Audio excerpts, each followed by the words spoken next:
Buenas tardes, mi nombre es César Olmedo Landa, soy estudiante de la maestría en Ciencias en Ingeniería Aeronáutica y Espacial de la ESI Meticomán. Mis asesores son el doctor Eduardo Lisiaga Castro y el maestro en Ciencias Sergio Rivera Vega. El día de hoy voy a hablar acerca de la generación de oscilaciones en estructura cilíndrica expuesta a una corriente.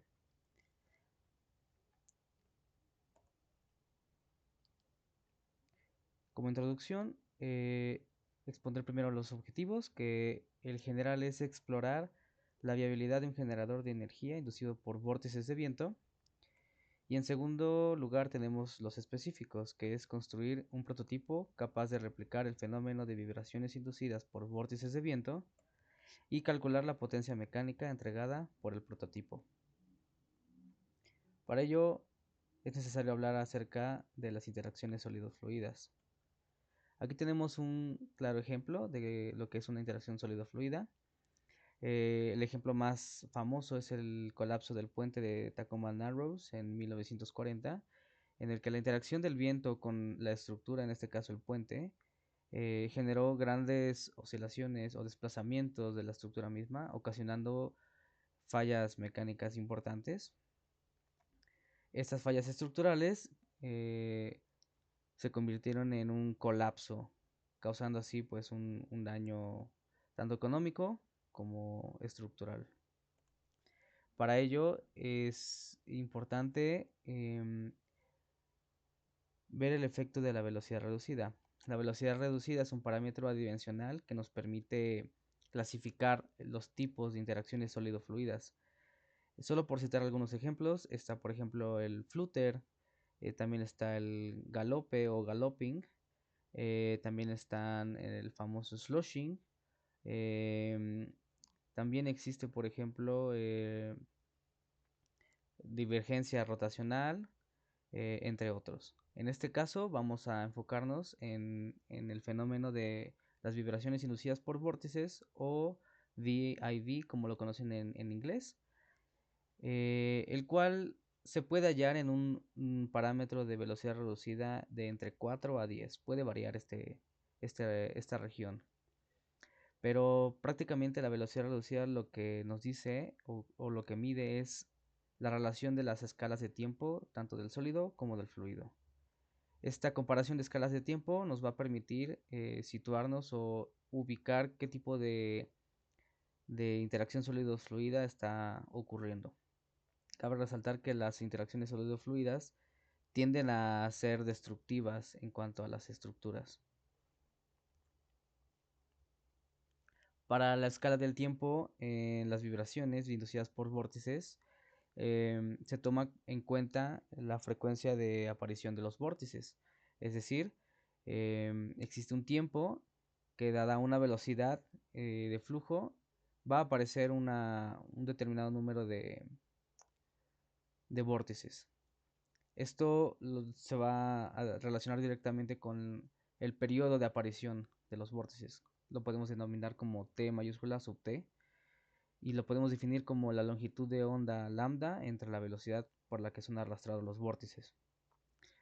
También es importante mencionar el número de Strouhal, que sale o viene de la ley de Strouhal, la cual dice que la frecuencia natural de los vórtices, eta sub t, es igual al número de Strouhal multiplicado por la velocidad del flujo dividido entre el diámetro, puede ser una longitud característica. En este caso lo tomamos como el diámetro. Prácticamente lo que nos dice esa ley es la relación que existe de la velocidad del viento o del flujo en general con la frecuencia de aparición de vórtices. Este fenómeno se crea cuando nosotros exponemos una estructura cilíndrica a un flujo eh, en determinado número de Reynolds, de aproximadamente de 40 a 150, comienza la aparición de vórtices justamente en la parte posterior. Estos vórtices son arrastrados con el flujo mismo y tienden a tener una frecuencia de aparición. Esta frecuencia de aparición va a depender de la velocidad con la que incide el viento o flujo en general. Em, en este caso vamos a tratar el fluido como aire. Entonces, a partir de ahora vamos a considerar esto. ¿Qué sucede? Que en un rango de Reynolds de entre 150 a 3 por 10 a la 5, estos vórtices comienzan a tener un comportamiento un tanto turbulento. Durante toda esta región de número de Reynolds, estos vórtices mantienen su aparición y puede cambiar su frecuencia de desprendimiento. A esta configuración alternada se le conoce como calles de von Karman. Y estas calles de von Karman o vórtices generan fuerzas en la estructura. Estas fuerzas tienen dirección transversal al flujo o en dirección al flujo, es decir, de manera horizontal. Pero las que realmente tienen una magnitud importante son las transversales. Esto sucede cuando la frecuencia de aparición de los vórtices es muy similar a la frecuencia natural de la estructura. Bueno, en esta investigación, como parte de los objetivos, se pretendió o se construyó un prototipo capaz de generar este fenómeno y posteriormente tomar mediciones. Para ello, se propusieron varias propuestas. La ganadora fue la que se muestra a continuación. Este prototipo consta de 5 partes principales. Vemos la parte número 1 es el techo de soporte, el cual fue instalado en un túnel de viento. Este techo sostiene dos tubos paralelos que a su vez sostienen a 4 resortes. Y estos 4 resortes a su vez sostienen un cilindro que en este caso las dimensiones del cilindro son de 80 centímetros de largo y 10.1 centímetros de diámetro. Una vez construido el prototipo, se llevó a cabo un análisis modal en el software ANSYS con el módulo Modal, en el cual se establecieron condiciones de contacto de tipo resorte y de tipo body ground para simular el movimiento. En los extremos exteriores los puntos son fijos, mientras que en los extremos interiores de los resortes son móviles para que puedan simular el movimiento con la estructura. El mallado es muy sencillo debido a que no hay tanta complejidad en la geometría. Es simplemente un mallado superficial de elementos de malla de 2 centímetros. Y se consideró un comportamiento deformable. Para el resultado de los primeros modos de vibración de este análisis, se tienen que, bueno, los primeros 4 modos de vibración les corresponde una frecuencia natural de 0 o casi 0. Estos no son tomados en cuenta, son frecuencias naturales pertenecientes a cuerpo rígido. Mientras que a partir de la quinta y sexto modos de vibración les corresponden frecuencias de 5.1 y 7.7. Estas son las frecuencias que nos sirven en ese sistema. Una vez realizado esta estimación de frecuencias naturales, eh, procedimos a hacer una estimación de la frecuencia de desprendimiento de los vórtices. Esto usando la ley de Strouhal. Esta estimación nos sirve para saber si el túnel de viento que utilizamos era capaz de conseguir las velocidades necesarias para replicar el fenómeno. El experimento se llevó a cabo con velocidades de viento de 0 a 5.83 metros sobre segundo. Con estas velocidades era posible obtener frecuencias de desprendimiento de vórtices similares a las frecuencias naturales del sistema. Vemos aquí valores de 5 y 7 aproximadamente y aquí también de 5 y 7. Entonces, con esta estimación se pudo obtener una anticipación de los modos de vibración de la estructura. A la izquierda tenemos el quinto modo de vibración, que es cuando el cilindro se traslada a lo largo del eje Y, mientras que del lado derecho tenemos el sexto modo de vibración, que es cuando el cilindro rota alrededor del eje Z. A continuación se presenta una imagen donde representa la ubicación del acelerómetro que se instaló en un extremo del cilindro. Este acelerómetro es de tipo triaxial y tiene el siguiente sistema de coordenadas. A manera de demostración visual, tenemos unos par de videos donde tenemos el fenómeno que este video representa el quinto modo de vibración, mientras que el sexto modo de vibración se presenta en este otro video.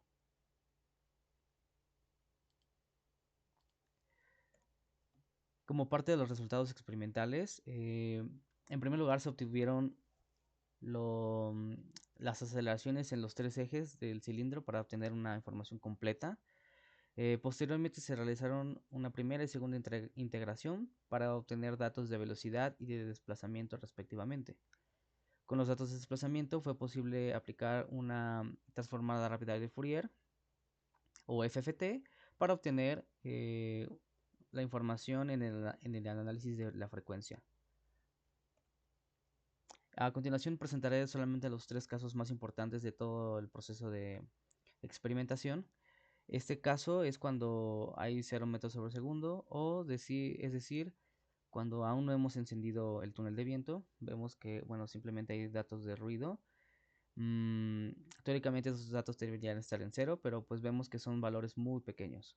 Los desplazamientos sobre el eje Z son en centímetros y su correspondiente FFT pues muestra apenas una vibración muy tenue. Vemos que los desplazamientos o las órbitas del cilindro en un plano lateral, es decir, en el plano YZ, se concentran en un punto debido a que pues, no hay gran perturbación por parte del viento. El segundo caso es cuando el túnel de viento sopla un viento de 3.19 metros sobre segundo. Aquí vemos que los desplazamientos del cilindro son bastante elevados. Se alcanzan de valores de más o menos 3.5 centímetros, alcanzando un total de aproximadamente 7 centímetros. Su correspondiente transformada rápida de Fourier nos revela una frecuencia de oscilación de aproximadamente 4.39 Hz. Esto representa el quinto modo de vibración. Entonces vemos que este valor de frecuencia natural se acerca mucho al valor estimado previamente en el análisis modal. Las órbitas llevadas a cabo por el cilindro en un plano lateral a esta velocidad presentan una inclinación bastante pronunciada.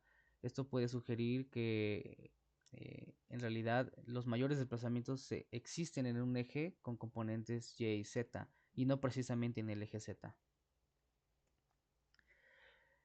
El último caso es cuando tenemos desplazamientos registrados a 4.42 metros sobre segundo. Vemos que, bueno, los desplazamientos se han reducido un poco.